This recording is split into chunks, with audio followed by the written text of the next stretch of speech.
ஒரு தன்னம்பிக்கை கதை. ஒரு முயல் தற்கொலை செய்து கொள்ள முடிவெடுத்ததாம். ஆம், முயல் என்ன செய்யும் பாவம். ஒரு பக்கம் வேடன் விரட்டுகிறான், இன்னொரு பக்கம் நாய், மறுபக்கம் புலி என எந்த பக்கம் திரும்பினாலும் எதிரிகள் துரத்துகிறார்கள். சரி, இனி நாம் வாழ தகுதியற்ற விலங்கு என்று முடிவெடுத்தது முயல். பின்னர் எப்படியெல்லாம் தற்கொலை செய்யலாம் என்று சிந்தித்து பார்த்தது. இறுதியாக குளத்தில் குதித்து தற்கொலை செய்து கொள்வோம் என்று எண்ணி குளத்திற்கு சென்றது முயல். அப்போது முயலின் வருகைக்கு அஞ்சி அங்கு குளத்தில் கரையில் இருந்த தவளைகள் குளத்துக்குள் தாவின.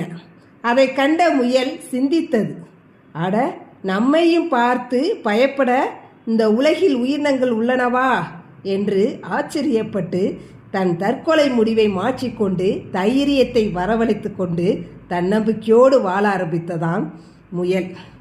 ஆக தற்கொலை செய்து கொள்வதற்கூட வலிமையான மனம் வேண்டும். அவ்வளவு வலிமையான மனம் இருந்தால் நாம் ஏன் தற்கொலை பற்றி எண்ண வேண்டும்? வாழ்ந்துதான் பார்ப்போமே என்று அந்த முயலுக்கு தன்னம்பிக்கை வந்ததாம்.